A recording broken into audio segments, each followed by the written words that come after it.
के सबसे first school जो होता है ना वो माँ होती है। जहाँ तक तुलेल इलाके का सवाल है, ये 44 गांवों पे मुश्तमिल है और इसमें 5 PHCs हैं। वेस्ट को जो है वो दरियाओं में जो वाटर बॉडीज हमारे नेचुरल उसमें डिस्पोज करते हैं। हजारों ख्वाहिशें ऐसी है कि हर ख्वाहिश पे दम निकले, बहुत निकले मेरे अरमा, लेकिन फिर भी कम निकले।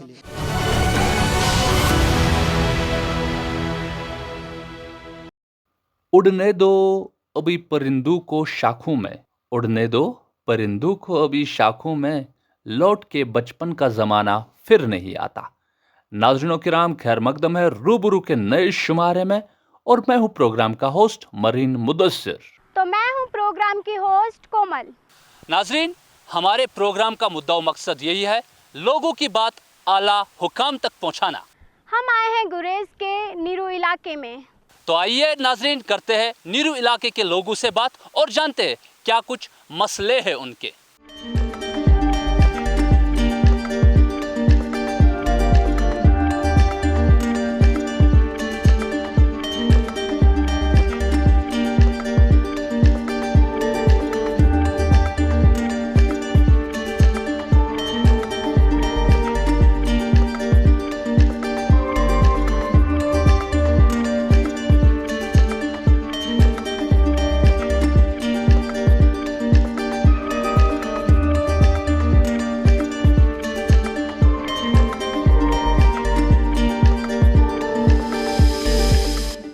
नाज़रीन, आइए करते हैं सवालातों का सिलसिला शुरू। हम गुरेज के माहौल को कैसे साफ रख सकते हैं? जहाँ तक गुरेज का सवाल है, ये एक टूरिस्ट डेस्टिनेशन है। काफ़ी टाइम से नहीं, पिछले 2-4 साल से ये मुल्क के टूरिस्ट नक्शे में आई है। इसमें टूरिज़म का इस वक्त सिलसिला जारी है, लोग जोक दर जोक गुरेज आ रहे हैं। लेकिन टूरिस्ट्स की भी रिस्पॉन्सिबिलिटी बनती है जब यहाँ आते हैं, या यहाँ के लोकल्स की भी रिस्पॉन्सिबिलिटी है। जो प्लास्टिक का है, पॉलीथीन का है, या इसे फेंकना सड़कों पे, या इस नेचुरल एनवायरनमेंट को या नेचुरल सिस्टम को तबाह करने से मुझे लगता है आने वाले दौर में इसके बुरे असरात पड़ेंगे। क्योंकि आज की डेट में इंटरनेशनल लेवल पे क्लाइमेट पे कॉन्फ्रेंसेस होती है। जहाँ तक माहौल को साफ़ रखने का ताल्लुक़ है तो उसमें हमें सबसे पहले हमें हेल्थ एजुकेशन देनी है। ठीक है, हमें ये बताना है इनको, लोगों को, या किसी भी जो भी यहाँ पे रहते हैं लोग, तो उनसे बोलना है कि इसके इफ़ेक्ट्स क्या पड़ेंगे आपकी हेल्थ पे। ठीक है, तो जैसे हम खुद को साफ़ रखते हैं वैसे हमें माहौल को भी साफ़ रखना है। तो हमें क्या करना है, जो हमें घर का जो कूड़ा कटकड़े वगैरह और जो बाहर का, वो हमें सेग्रीगेट करना है। पहले सेग्रीगेशन मीन्स हमें उसको अलग करना है। जो फूड का होगा, फूड का वेस्ट, पानी का वेस्ट, या दूसरी चीज़ का वेस्ट जो हम वगैरह जो हम यूज़ करते हैं, तो हमें वो अलग करना चाहिए। ठीक है, उसके बाद हम उसको ये डिस्पोज़ करेंगे। हम ये पिट्स बनाते हैं, बड़े बड़े जो गड्ढे होते हैं, वो उसमें हम वेस्ट डालते हैं, या हम उसको जलाएंगे, या हम वाटर बॉडी से उनको दूर रखेंगे। या ठीक है, जहाँ पे वाटर बॉडीज़ होगी, क्योंकि हम बोलते हैं कि वाटर इज़ लाइफ। ठीक है, जब पानी साफ़ है तो ज़िंदगी है। ठीक है, तो उसके बाद हमें उसको जो वाटर बॉडीज़, उसमें कूड़ा कट ये नहीं फेंकना है वगैरह, जो भी हमें वेस्ट होता है वो नहीं फेंकना है। इसमें हमें बस उनको एजुकेट कराना है लोगों को कि कैसे हम इससे माहौल को साफ़ रखेंगे।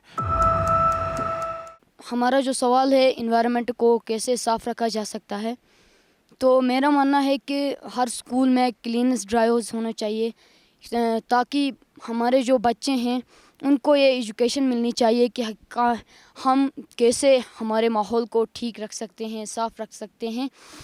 तो ज़्यादातर बच्चे जो हैं ये पॉलीथीन्स का यूज़ करते हैं, और बच्चों को उतना इल्म नहीं होता है, तो वो ये जो है पॉलीथीन है उसको बाहर फेंकते हैं। तो मैं नहीं कह रहा हूँ कि पॉलीथीन को यूज़ नहीं करना है, बट इन लिमिटेड। तो आपको जो पॉलीथीन आप जो यूज़ कर रहे हैं उसको डस्टबिन्स में डालना है आफ्टर यूज़। तो यहाँ ये जो गुरेज है, अभी तक तो इसका माहौल बहुत ठीक था, लेकिन कुछ महीने हो गए हैं कि यहाँ पर जो है पॉलीथीन की मकदार जो है वो बहुत ज़्यादा बढ़ चुकी है। तो मैं यही कहना चाहूँगा कि जो भी आप पॉलीथीन यूज़ कर रहे हो, तो उसको डस्टबिन में, आपको डस्टबिन को प्रॉपरली यूज़ करना है। ख़ासकर यहाँ तक कूड़ा करकट की बात थी, इस इलाके को साफ़ रखने के लिए सबसे पहले हमें अपने घरों को साफ़ रखना चाहिए, उसके बाद अपने महल्ले को साफ़ रखना चाहिए, उसके बाद जो रोड वगैरह है और हमारे पास जो पॉलीथीन वगैरह जो हम घरों के अंदर इस्तेमाल करते हैं, तो उसको हम किस तरह एक जगह पे जमा करेंगे, उसको किस तरह साफ़ रखेंगे, उसके लिए हमें गवर्नमेंट से भी कुछ चीज़ें ज़रूरी है। ख़ासकर बाहर की स्टेटों में, बाहर की डिस्ट्रिक्टों में, जैसा कि म्यूनसिपलिटी की कोई गाड़ियाँ हुआ करती है जो हर दिन रोज़ आया करती है हर गांव में, जो डस्टबिन को जमा करती है। बदकिस्मती से अभी तक हमारे पास डस्टबिन जो है वो अवेलेबल नहीं है। आखिरकार हम ये डस्टबिन नाले को समझ के कहीं ले जाके नाले में ही फेंक देते। हमारे घरों का डस्टबिन जो कूड़ा करकट निकलता है हम तो रोड पे ही फेंक देते। माहौल को साफ हम इस तरह रख सकते हैं, ख़ासकर हमारे कुछ ज़िम्मेदार अशख़ास जो हैं उनकी ज़िम्मेदारी बनती है कि हमारे बच्चों को जैसे स्कूलों में, हेल्थ सेक्टर में या और किसी भी सेक्टर में ज़िम्मेदार अशख़ास को इस बारे में अवेयर करना होता है कि ऐसा माहौल को बचाया जाए। ख़ासकर हम पहाड़ी लोग हैं, हमारे बच्चों को इस बारे में कोई जानकारी नहीं है कि माहौल किस तरह ख़राब हो जाता है और माहौल को किस तरह साफ़ रखा जाता है। इस चीज़ के लिए गवर्नमेंट की तरफ से जो कदम उठाए गए थे कि डस्टबिन्स लगाई गई थी और उसके लिए कुछ स्केच पिट्स बनाए गए थे, लेकिन वो काम वहीं पे रुक पड़ा है। उसको गवर्नमेंट को चाहिए कि वो आगे चलाए। जैसे कि यहाँ पे सवाल है एनवायरनमेंट का, मतलब माहौली आलूदगी के बारे में। जैसे कि आजकल की जनरेशन में माशाल्लाह हर घर में मतलब डस्टबिन अवेलेबल हैं। हम क्या करते हैं, दुकान से थोड़ा सा सामान कुछ भी होगा पॉलीथीन में लाते हैं और डस्टबिन में मतलब उसको ऑब्जर्व कर देते हैं। तो ऐसा कि हमारे को होना चाहिए कोई गाड़ी, मतलब डस्टबिन बड़े वगैरह होने चाहिए, टाटा मोबाइल कुछ होना चाहिए, जैसे कि हम अपना डस्टबिन वगैरह कुछ भी होता है जमा मतलब एक दिन में, उसको मतलब हम दूसरे में ऑब्जर्व कर सकें, मतलब दूसरे में डाल सकें। इसलिए मतलब हमारे घर में भी माशाल्लाह आज के हर घरों में बहुत अच्छी सी सफाई होती है। तो वो जो वेस्ट डिस्पोजल के लिए जो प्रोजेक्ट चल रहे हैं उस पे वहाँ पे हमें यहाँ पे जो वेस्ट है उसको ना डिस्पोज वहाँ पे हम वाटर बॉडीज़ पे नहीं करते हैं। और दूसरी चीज़ है लोगों को उस चीज़ पे हम अवेयर करें, उस चीज़ पे हम हमेशा जैसे कि वर्कशॉप होते रहते या स्कूलों में या कहीं पे भी विलेज जो कमेटी बैठती है उसमें पंचायत में, उसमें लोग को इस बारे में अवेयर करें। क्योंकि हम नेचर को, जैसे कि गुरेज़ एक ऐसी डेस्टिनेशन है जिसमें जो नेचर है उसकी वजह से लोग इतने अट्रैक्ट हो रहे हैं, अनटच्ड ब्यूटी है इस वजह से। तो उसको हमें चाहिए कि जो वेस्ट वगैरह है उसको हम ऐसे डिस्पोज ना करें बाहर भी। जैसे कि आपने बात की गुरेज़ अनटचड वैली है, यहाँ तक कि यहाँ पे home stay plus point hotels बनाए जा रहे हैं। तो इससे आपको क्या लगता है कि जो होम स्टे है टूरिज़्म को बूस्ट मिलेगा कि नहीं मिलेगा? टूरिज़्म को होम स्टे, ऑब्वियसली ये होम स्टे जो है उसमें हॉस्पिटैलिटी दिखेगी लोगों की, यहाँ के लोग कितने हॉस्पिटेबल हैं, उस चीज़ से मतलब टूरिज़्म पे बूस्ट होगा ऑब्वियसली। और जो भी होटल वगैरह ये लोग यूजुअली प्रेफर करते हैं लोगों से, ऐसे एरियाज़ के लोगों से इंटरेक्शन करने। तो जो होम स्टे होगा उसमें लोग जो यहाँ का अपना जो खाना वगैरह जो कल्चर है उस चीज़ में वो खुद मिलजुल के देखें कि लोग कैसा खाना खाते हैं, कैसे उनका कल्चर, उस चीज़ से ऑब्वियसली बूस्ट मिलेगा। होम स्टे ठीक है, उसमें एक चीज़ मेरे ख्याल से जो मुझे लग रहा है कि होम स्टे में यह आएगा कि अगर वो होम स्टे करें कोई भी टूरिस्ट वगैरह, तो उनको वहाँ पे खाना मेन चीज़ है जो फूड है हमारा, तो उसमें वो मीन्स अगर कंप्रोमाइज़ कर सकते हैं तो उनको वो देखेंगे कि ये कैसा खाना खाते हैं, तो ये कैसे रहते हैं, इनका माहौल कैसा है वगैरह। तो ये सारी चीज़ें देख के तो यहाँ पे जो टूरिज़्म है वो इंशाल्लाह बूस्ट हो जाएगा। It's a good place. हमारे घरों से जो कूड़ा करकट निकलता है उसको ठिकाने पे लगाने के लिए गवर्नमेंट को क्या इक़दामात उठाने चाहिए? हमारे घरों से कूड़ा करकट जो निकलता है उसको ठिकाने लगाने के लिए गांव के अंदर डस्टबिन होनी चाहिए, कम से कम एक मोबाइल गाड़ी होनी चाहिए जो वो ले जाके कहीं और जहाँ पे वो एक गड्ढे में डाल सके। हर नाली कर्मचारियों की तरह बाकी देशों में कर्मचारी वगैरह होते हैं, यहाँ पे इस चीज़ का अभी नामो निशान नहीं है, हमने सुना भी नहीं कर्मचारी किस चीज़ को कहते। आखिरकार गवर्नमेंट को चाहिए कि इस चीज़ की तरफ तवज्जो दे। एक तो घरों के बाहर डस्टबिन लगा दें और दूसरा एक गाड़ी हर कम से कम अगर हर घर में नहीं, हर मोहल्ले में नहीं तो एक एक पंचायत सेक्टर में तो दी जाए। कम से कम तिलेल इलाके के 10 पंचायत है, अगर 10 गाड़ियाँ हो जाएगी तो काफ़ी है हमारे। तो हम खुद तो कहीं ले जाकर हर घर का फ़र्द तो कहीं ठिकाने नहीं लगा सकता है। इसके लिए कुछ कर्मचारी रखा जाए ताकि अगर हमारे ऊपर भी इस किस्म का 50 रुपये 100 रुपये देना पड़े हर घर को तो हम दे सकते हैं वो। नहीं तो गवर्नमेंट तो बड़े बड़े काम कर सकती है, कर्मचारियों की तनख्वाह मुकर्रर करके कहीं ठिकाना लगा दें ताकि हम अपने घरों के सामने जो डस्टबिन है वो उसमें रखें और उस डस्टबिनों से आगे जो सुकेज पिट्स है वहाँ तक पहुँचाने के लिए गाड़ियाँ होनी चाहिए। और वेस्ट कैसा करते हैं उसको, उस चीज़ के लिए हमें नॉलेज नहीं है। हम तो डस्टबिन तक ही ले सकते हैं, उससे आगे सुकेज पेज तक ले जाना उन कर्मचारियों का काम है और उसको वेस्ट करना ये गवर्नमेंट को ही पता है किस तरह क्या करना है। तो इस चीज़ के लिए गवर्नमेंट की खास जिम्मेदारी बनती है कि उस वेस्ट का जो भी कूड़ा करकट है उसको कहीं और ठिकाना लगाए दे। हमारी बस तो हमारी पहुँच तो बस दरिया और नदी नालों तक के, हम वहाँ ले जाकर फेंकते ले जाएं तो हम कहाँ ले जाएं। जो हम अपनी नदियों को ख़राब करते हैं इसके ज़िम्मेदार हम खुद ही है, क्या आपको नहीं लगता है? बिल्कुल हमें लगता है। माशाल्लाह हमारे पास स्टेट लैंड बहुत पड़ी है, हमारे पास बहुत सारी ज़मीन है, ज़मीन की कोई कमी नहीं है। लेकिन इस चीज़ के लिए गवर्नमेंट को कदम उठाना चाहिए, कहीं पर सुकेज पिट बनाना चाहिए, उनको वो कूड़े करकट को दफनाने के लिए कोई ज़िम्मेदार शख्स होना चाहिए। जैसे कि हमारे हर गांव में अभी कहीं बार टॉयलेट का कोई इंतज़ाम नहीं है। हमें इस चीज़ की भी प्रॉब्लम है। हमारे पास ज़मीन भी है, काफ़ी जगह भी है, लेकिन लोगों के पास इतना वो नहीं है कि वो खुद अपना बनाए वहाँ पर। क्यों जाए वो किसी म्यूज़ियम में, जब वो यहाँ आता है वहाँ गुरेज में ही अपनी जगह पे किसी खास घर में वो चीज़ें देखने को मिलती है, वो क्यों ना यहाँ ही देखे। अच्छा, यहाँ का जो खाना है बहुत अच्छी वैरायटी मिलती है यहाँ पे। यहाँ का मशहूर ज़ीरा है, राजमा है, तो इन चीज़ों का फ़ायदा उठाए वो। होम स्टे का मकसद यही होता है कि एक टूरिस्ट को कुछ नया मिले देखने को। हालांकि देखने वाली चीज़ें तो बाहर भी देख सकता है, वो किसी पार्क में भी अच्छे फूल देख सकता है। उसका मकसद ये है कि कुछ नया देखें। तो मुख्तलिफ़ चीज़ें हैं यहाँ। हमारा कल्चर है बहुत डिफरेंट है as compare to other states of India. तो उसको देखने का मकसद ये है कि होम स्टे का मकसद कि हम अपनी ये चीज़ें हैं खुद एक टूरिस्ट को दिखाएं। इसमें हमारा भी फ़ायदा है, गवर्नमेंट का भी फ़ायदा है, एक टूरिस्ट का भी फ़ायदा है। आपके कहने का मतलब है कि जो आपकी हेरिटेज है, जो आपका कल्चर है, कल्चर को प्रिजर्व करने के लिए और अपने कल्चर को किसी और को दिखाने के लिए होम स्टे आपको फ़ायदा दे सकता है। जी सर, मकसद यही है कि उसको एक नया चीज़ देखने को मिले। हालांकि यहाँ का कल्चर है बहुत डिफरेंट है, आप देख भी सकते हो, यूट्यूब में भी देख सकते हो गुरेज का कल्चर। गुरेज में भी किसी एक ने म्यूज़ियम बनाया है, बहुत अच्छी बात है, उसने बहुत अच्छी चीज़ें बनाया है क्योंकि वो उसने म्यूज़ियम एक खोला है। हालांकि वो सब चीज़ें हमारे घरों में भी अवेलेबल है, क्यों ना वो टूरिस्ट आके हमारे घरों में देखें। और यहाँ की जो डिशेज़ है माशाल्लाह ये तो बिल्कुल नेचुरल है, यहाँ पर कोई मिलावट है नहीं।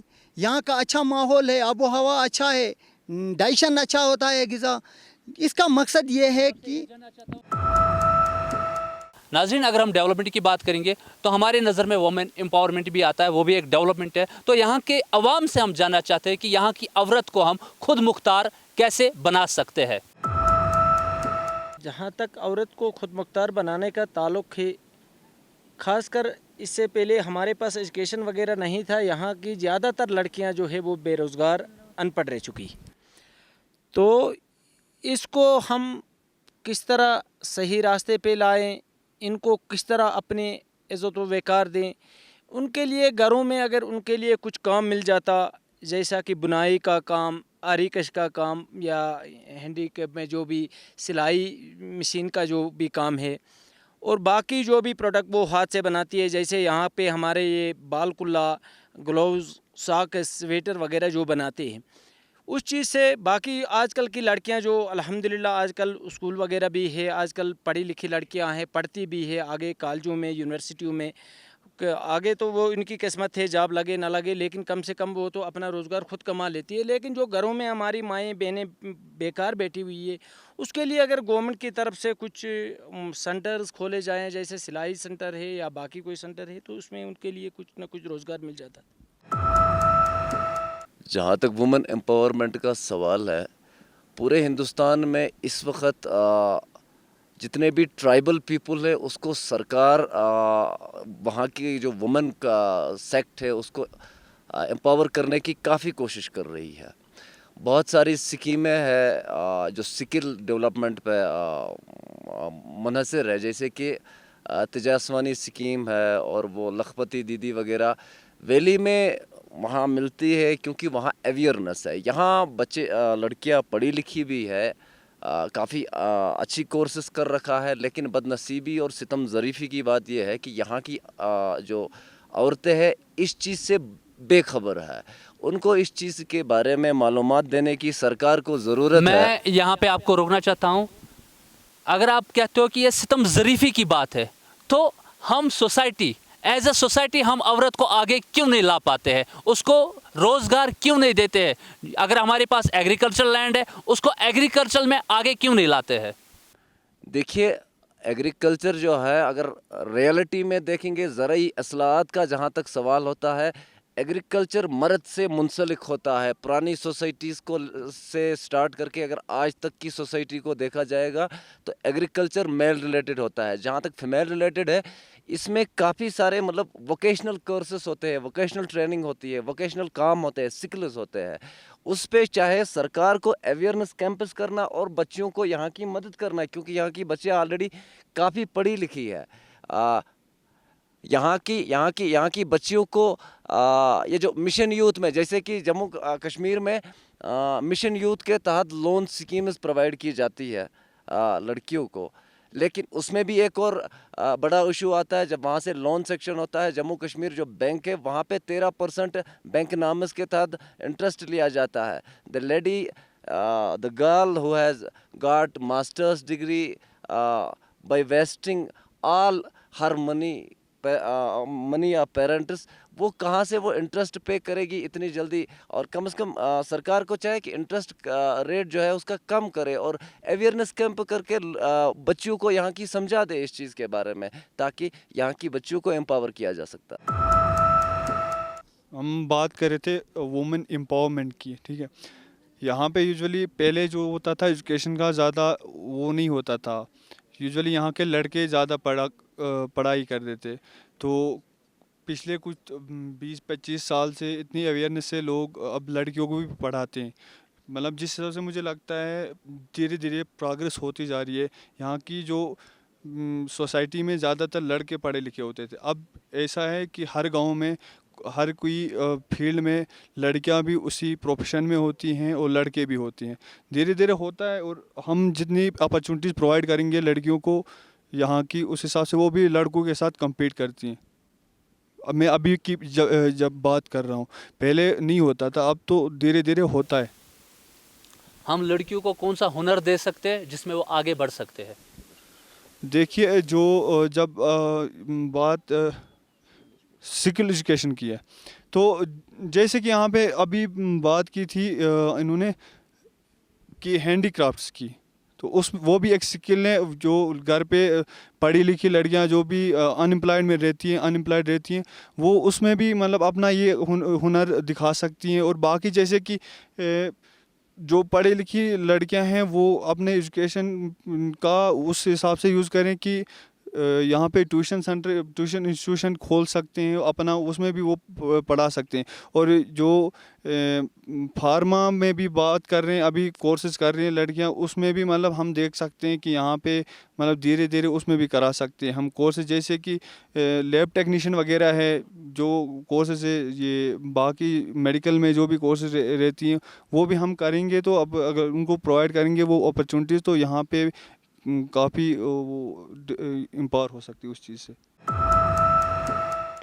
मैं फ़र्स्ट ये कहूँगी कि गर्ल्स को एम्पावर कैसे करें।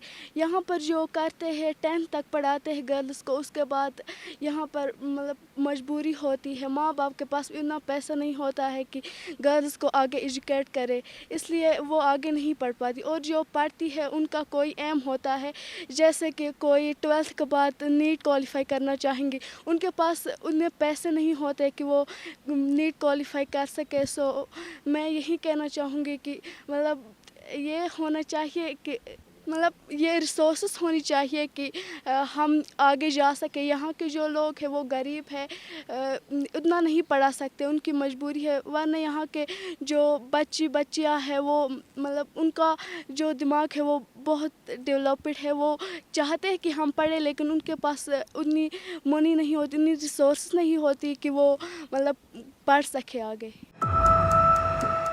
मैं आपसे ही जानना चाहता हूं, जो हमारी यहाँ की लड़कियां हैं उनको किन किन सेक्टरों में हम एम्पावर कर सकते हैं।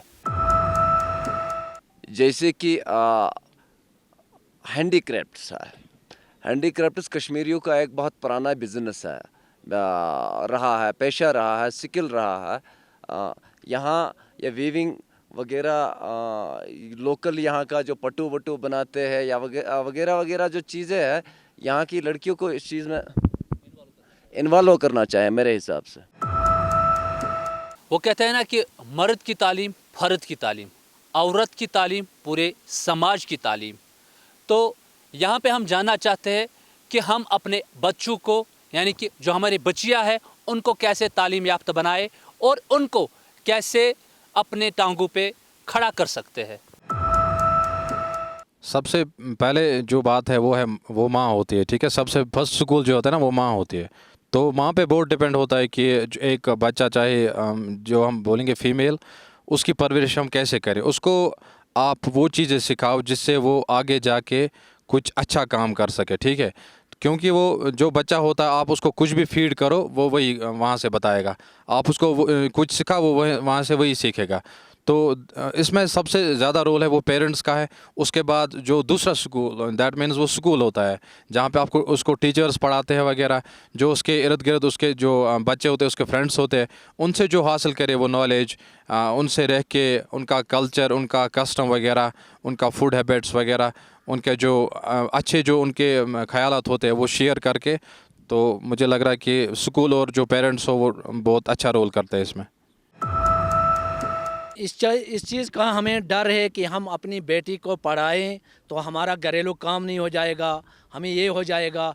क्योंकि हमारे पुराने लोग जो थे औरत को नहीं पढ़ाते थे, जिसकी वजह से आज भी हम बैकवर्ड की एक मेन वजह बुनियादी यही है। अगर औरत पढ़ेगी तो हमारा पूरा ख़ानदान सुधर सकता है। एक लड़की को पढ़ाने से, देखो हमारे हेल्थ सेक्टर में गायनोलॉजिस्ट की बात कर रहे हैं, तो अगर हमारी लड़की नहीं पढ़ती है तो हमारा डॉक्टर कौन बनेगा? यहाँ आके कौन ड्यूटी देगा? डॉक्टर। हर सेक्टर में हमें चाहिए कि इस डर को छोड़कर अपनी लड़की को पढ़ाएं, जिस तरह हम अपने लड़के को पढ़ाते हैं, इससे दुगना हम अपनी लड़की को पढ़ाएं ताकि हमारा पूरा ख़ानदान सुधर सके। मैं तमाम सबों को ये बात अवेयर करना चाहता हूँ कि लड़की की ही तालीम हमें कहीं पहुँचा सकती है। दोनों तालीम, यानी हमें दीनी तालीम भी देनी है और दुनियावी तालीम भी देनी है। मेडिकल सेक्टर में हमारी बच्चियाँ जाती हैं, लेकिन एक वजह है इसमें कि लोगों में थोड़ा फाइनेंशियल की कमज़ोरी है, जिसकी वजह से हम अपनी बच्ची को आगे कहीं ले जाकर नहीं पढ़ा सकते हैं। हमारे यहाँ एक लॉन्ग विंटर आता है, जिसकी वजह से हमारी लड़कियाँ कहीं हम बाहर तो नहीं भेज सकते हैं। उसको यहाँ पर कोचिंग वगैरह का कोई बंदोबस्त नहीं है। गवर्नमेंट से ये भी इस्तदा है कि इनके लिए यहाँ पर एक कोचिंग सेंटर, खासकर लेडीज़ के लिए, हमारी लड़कियों के लिए कोचिंग सेंटर होना चाहिए। और पेरेंट्स से भी हमारी यही गुजारिश है कि वो अब दिल लगाकर अपनी बच्चियों को पढ़ाएं, क्योंकि हमारी बच्ची अगर पढ़ेगी तो कहीं ख़ानदान उससे सुधर सकते हैं। इसका एक मकसद ये है कि हम खुद जिम्मेदार हैं, हम अपने पैरों पे कुल्हाड़ी खुद मारते हैं। सपोज़ अगर कोई आदमी दरख्त काटता है, वो नहीं देखता है कि मेरा फ्यूचर कहाँ जा रहा है, किस हद तक डिस्ट्रॉय हो रहा है। हम फ़िलहाल 4 दिन के लिए किसी दरख्त को काटते हैं अपने फ़ायदे के लिए, कल हमारा बच्चा क्या करेगा? इसी तरह हमारा ये दरिया है, एक मेन इशू है। यहाँ पर स्टेट लैंड बहुत अवेलेबल है दरिया के किनारे पर, मुख्तलिफ आर्मी कैंपस है, आर्मी भी हमारी फैमिली के साथ जुड़े हैं। हम ये नहीं कहेंगे कि आर्मी कुछ और मतलब गैर है, हमारे ही है। लेकिन सितम ज़रीफ़ी की बात यह है कि हम अक्सर देते हैं, नदी नालों में देखते हैं कि दूध का डब्बा वो डिफेंस का होता है, तार मिलती है वो पानी में। हालांकि यहाँ आप देख सकते हो किसी गंगा जो है बिल्कुल प्यूरिफाइड वाटर है, लेकिन हमारी कुछ गफलत जारी की वजह से कुछ ये शिद्दत पसंद लोग हैं, हम नहीं कहेंगे कि कोई और आ रहा है, हम खुद इसको मतलब तबाह करने पर तुले हुए हैं। हम अपना कूड़ा करकट जो है दरिया में फेंकते हैं, ये नहीं देखते हैं कि हमारा माहौल पर कितना असर पड़ता है। जहाँ तक ये कूड़ा करकट का सवाल है, इसके लिए डस्टबिन ही मैंडेटरी नहीं है। सबसे पहले सरकार को और लोगों को, दोनों को इसमें स्टडी करनी चाहिए। फॉरेन कंट्रीज़ में ऐसा होता है, ये जो कूड़ा करकट है ये यूज़फुल चीज़ है। दुनिया में कोई भी चीज़ ऐसी नहीं है जो बेकार चीज़ है।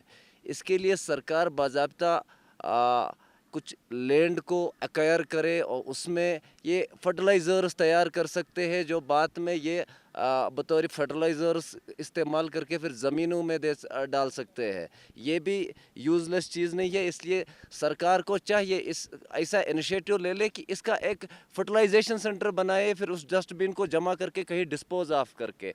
बाकी गाड़ियाँ वाड़ियाँ वो सरकार के लिए कोई बड़ा मसला होता नहीं है।